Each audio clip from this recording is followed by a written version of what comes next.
નમસ્કાર, weather of India ચેનલમાં તમારું સ્વાગત છે. આજના આ વિડીયોમાં આપણે જાણીશું કે છેલ્લા 24 કલાકમાં ગુજરાતના કયા જિલ્લામાં કેટલો વરસાદ નોંધાયો છે અને 7 અને 8 જુલાઈ દરમિયાન કયા વિસ્તારોમાં ભારે વરસાદની થવાની શક્યતા છે.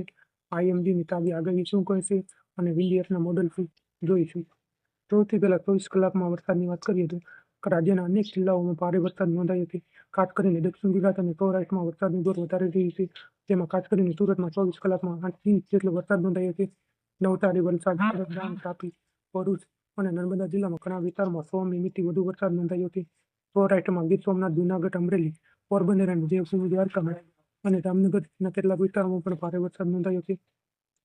અમદાવાદ, વડોદરા, ખેડા, આણંદ જિલ્લામાં મધ્યમથી ભારે વરસાદ નોંધાયો છે.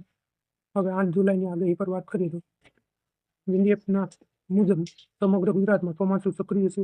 આગામી 24 થી 48 કલાક દરમિયાન વરસાદની ગતિવિધિ યથાવત રહેશે.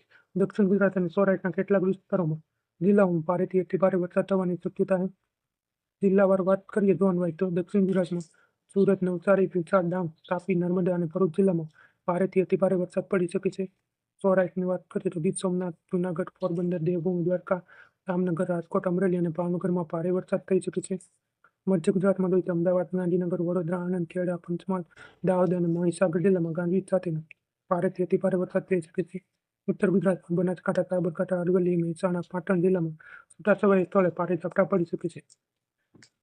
કચ્છ જિલ્લામાં વાત કરીએ તો હળવાથી મધ્યમ વરસાદ થવાની શક્યતા છે. વિન્ડી એપના મોડેલ મુજબ અરબી સમુદ્ર તરફથી એક સિસ્ટમ સક્રિય છે. હાલ મહારાષ્ટ્ર અને સૌરાષ્ટ્રના દરિયાકાંઠે છે અને જેના કારણે આગામી 2 દિવસ સુધી હજી વરસાદી માહોલ યથાવત રહેવાની શક્યતા છે.